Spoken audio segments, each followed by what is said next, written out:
Good morning, Colby. Thank you for joining us. Good morning. Thanks for having me. How much have you improved since your first bout and one championship? What have you been working on? I mean, a whole lot. That's been a long time period since my one debut. It's been a year and a half.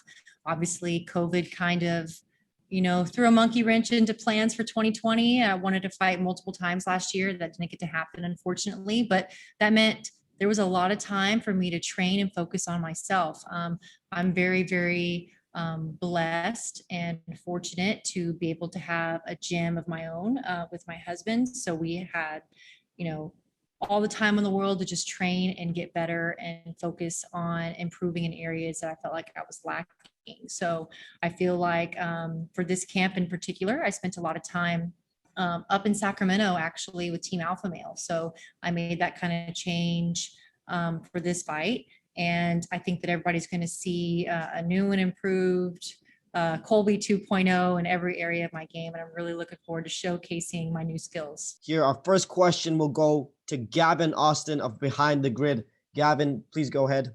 Okay. Do you think having more experience as a professional fighter than your opponent will have an effect on what happens during your fight? I think that having that professional experience does play a factor somewhat. Now, Courtney's had a lot of amateur experience, and if you look at our amateur experience compared to one another, she's got more amateur MMA fights than I do. I do have some pro experience, which I mean that changes a few things from the rule set and the minutes, and just fighting under such a big banner as one championship and such a large crowd, big platform. All of that kind of plays a role. So I do feel like I have the upper hand in that aspect, but I don't think that that's going to be any determining factor of how strong she's going to come out at me or change the way the fight ends up in any sort of way. Our next question will go to Darnell Giovanni of MMA Island. How did you feel watching Raymond in the Bellator ring and him showing his ground game some more? Were you proud of him? Oh, of course I'm proud of him. I mean, everybody looks at Raymond, to me, and maybe I'm a little bit biased, but I think he's the best striker in the entire world. You put him in kickboxing, MMA, Muay Thai, whatever situation, I think that he's the best.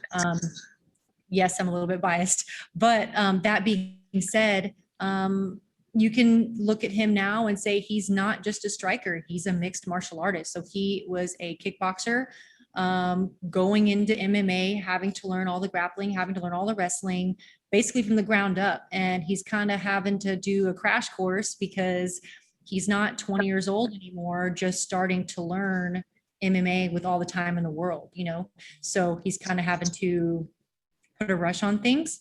But that just showcases right there. We were in a camp together. We were up at Alpha Male together. We've been training at Training Lab with Mark Munoz, Juan Archuleta, TJ Dillashaw, Uriah Faber, training with crazy, incredible athletes.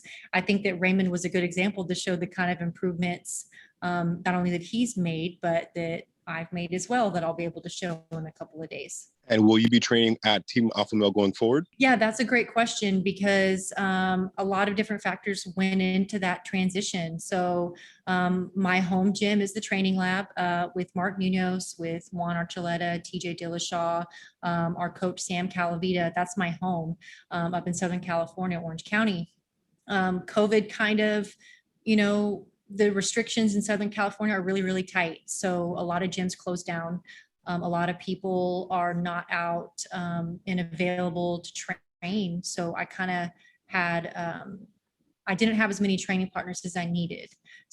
That being said, Team Alpha Male has just a plethora of so many bodies, 50 people of pro practice, and they're all wrestlers. And that's, I feel like my wrestling and my cage work was the one thing that I needed to improve on the most. And it helps that my brother's up there already naturally. So he opened his home for me and for Raymond. And we were able to go and make that transition this camp. And we kind of went back and forth. It was an every other week thing for the past, 10, 12 weeks, however long it was. So we could, be at home on the weekends with Coach Cal in the garage and then be up there during the week for practices. But I honestly feel like this camp in particular, being up at Team Alpha Male, like we talk about, the only way to get better is kind of just throw yourself into the fire, so to speak. With all those wrestlers up there, you're bound to get better. And I feel like I've made the most improvements in this camp that I have in my entire mixed martial arts career.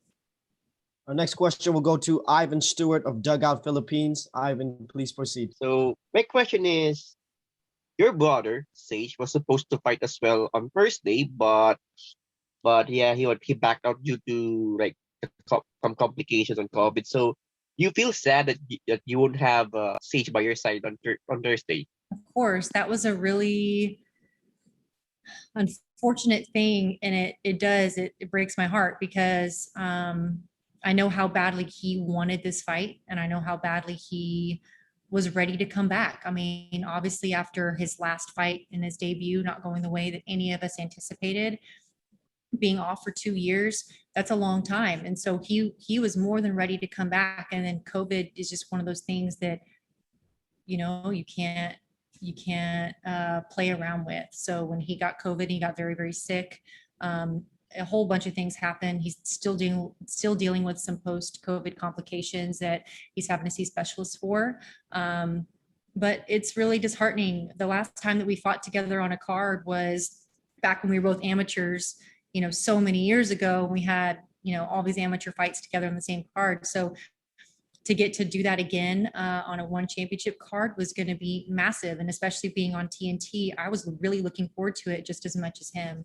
So I'm very sad that he, got sick and is still dealing with these issues. And I know that he'll be better soon. And when he is ready to come back and fight again, hopefully we can get on another card again later. So are you dedicating this fight to your brother? Yeah, you could say that. You can definitely say that. I mean, this fight's obviously the biggest one of my career. I feel like I'll say that, every time moving forward. There's a lot riding on this fight. There was going to obviously be the pressure of, fighting first, opening up the card, and then having Sage fight after me. That's not happening anymore. But, getting the amazing opportunity to fight on a TNT card as they're coming to America is huge. And I don't take that lightly. So yeah, you can say that it would be for him. Our next question will go to Jackson Garst of Phantom Sports. Okay, so for some of us casual West Coast people, how would you describe your style? Because most of us are more familiar with the UFC or the Bellator, but how would you describe yourself in a one championship setting? I mean, I feel like in any setting, you're going to look at me and you're going to think I am a tall, long striker. So no matter what situation you put me in, I feel like, especially just for my genetics and my stature, I mean, you can look at Sage, very tall, long, and lean. I feel like I'm going to have the reach and the distance advantage over anybody that I fight, especially at my weight that I walk around at. So, and I'm a striker at heart, so I love to keep it on the feet standing. And that's one thing I love about one championship is because of I personally feel like because of the hydration tests and all the safety protocols that they take for the fighters, it makes the fights that much more exciting because the fighters can give 1,000% out in the cage versus any other promotion. Like you had just stated, you're depleting yourself as an athlete when you cut so much weight, which, can hinder your performance. So I feel like one championship as a whole, the fights are that much more exciting. The caliber of fighters are tremendous. And all of it kind of plays a role into each other. But I'm a striker at heart. And I think that everybody that sees me fight will see that. All right. And of course, we know that you're definitely trying to go for that flyweight gold, no doubt. So who would you say you want to see next if you do defeat Courtney Miller? Of course, you were supposed to see Savani M. Would you say somebody you'd like to see in the future? Absolutely. Yeah. I was really looking forward to facing Savannah. I know that she got a pretty bad injury. One championship, their flyweight women's MMA division, they're looking at growing the division, and I'm hoping that I can be one of the athletes that can help do that. And Savannah is another female that's in the division. And I believe, are bound to face each other later on down the road. So I know that she got injured this time.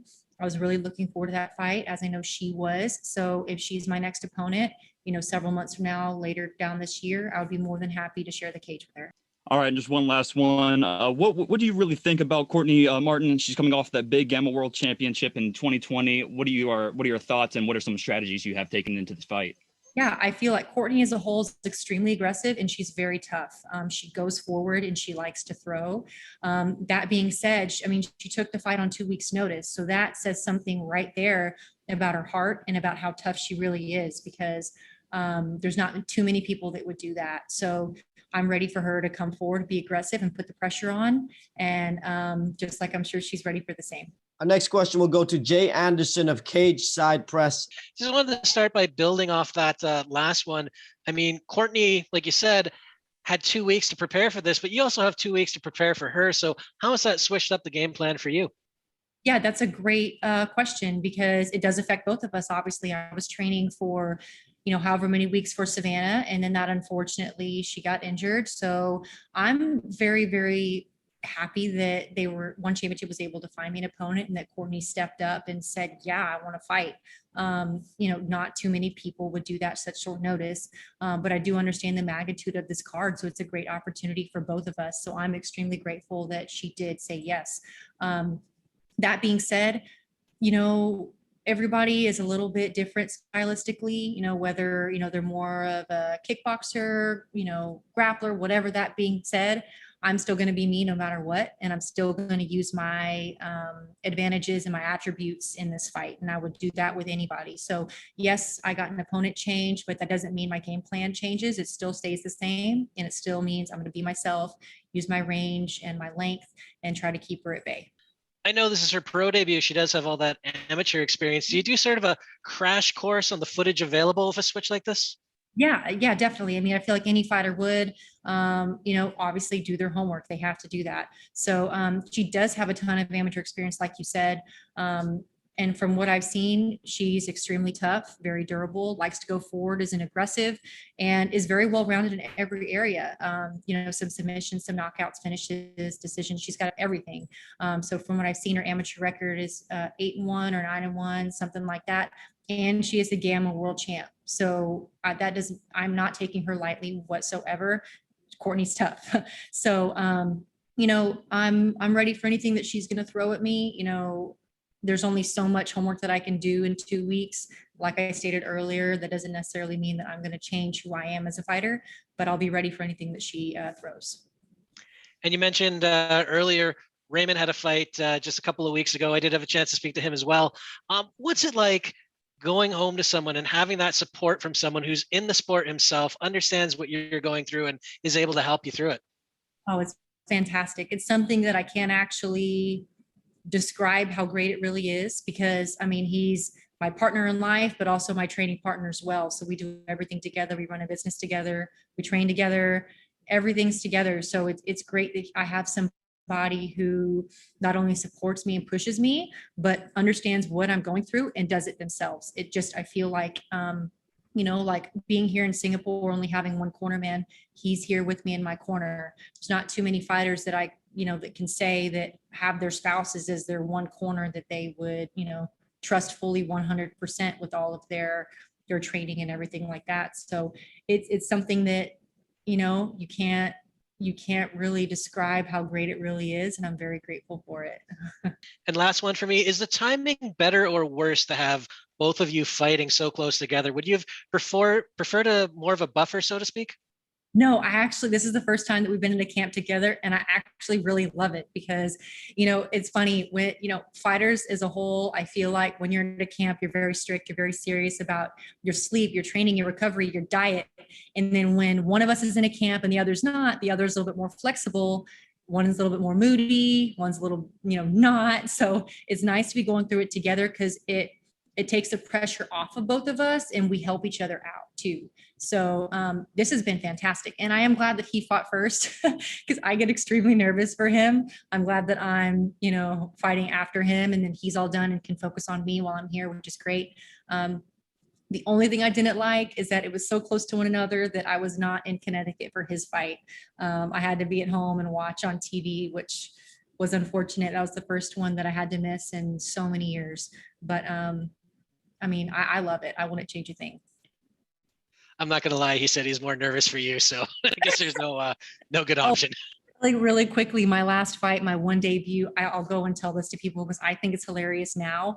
But my opponent, Prix, she's already in the ring. They're announcing my name. I'm about to walk out and open the curtains up. He's so nervous pacing behind me as I am getting my name called. He goes and throws up right on the floor, right beside me when I'm about to walk out. And I'm seeing him throw up on the floor. And I'm thinking to myself, my gosh, that doesn't make me feel any better about what I'm about to go do. So yes, he gets more nervous for me than I do for him. That's wild. Well, best of luck this week, and hopefully he's a little less nervous this time. I don't know if that'll ever change. We'll see. Our next question goes to Leon Jennings of Asian Persuasion MMA. Leon, please go ahead. You touched on your brother a moment ago. You've got an update. How's he feeling now? He feels, it's hard because physically on the outside, he looks like he's good, but he's having to see specialists every week and get all this blood work and not do any kind of training, any kind of working out.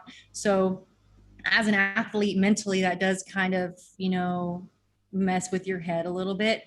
Overall, though, he's doing okay. He's taken off, several weeks of training to kind of get his blood work back level to be normal. He's doing the best that he can under the circumstances.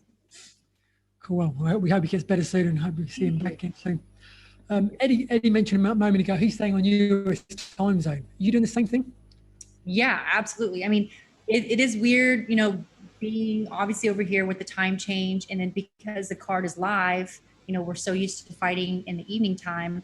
I believe I'll be the first fight here at 8:30 in the morning, something like that. So that's a little bit of a change too. So you're dealing with, a 15-hour time difference, and then I'm having to get up at 5 in the morning and get myself used to that. So I'll be ready to go by 8:30. So that does play a little bit of a factor, but I kind of like the fact that I'll be done so early and we'll have the rest of the day and can enjoy the rest of the fights. Excellent. And lastly, we've got the one atomweight Grand Prix coming up. What are your thoughts then? And do you have a favorite to win the whole thing? You know what? Actually, there's a newcomer coming in to the Grand Prix. She's a friend of mine, Elise Anderson. She's from the States. I think she's somebody that the world really needs to look out for. She's coming from Invicta. She's super tough and she's very talented in every area. So she's somebody that I'll be rooting for that Grand Prix.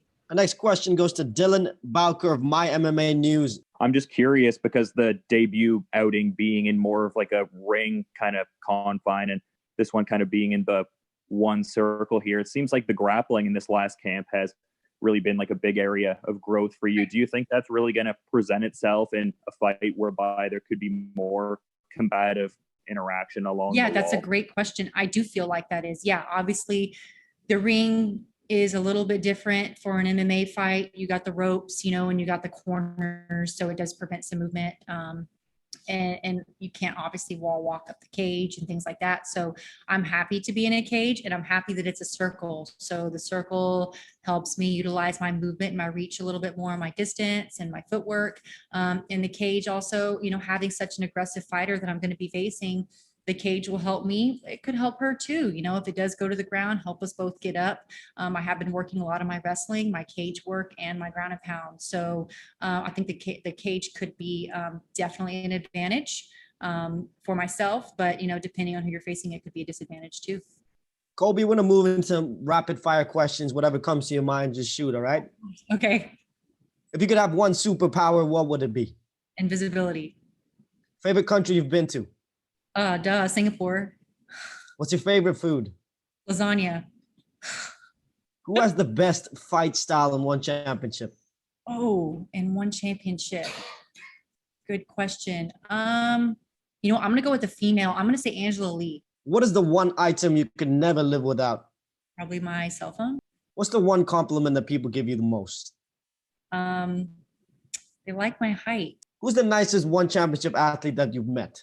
Oh my gosh, Brandon Vera. He's amazing. Sounds like he's a very nice guy.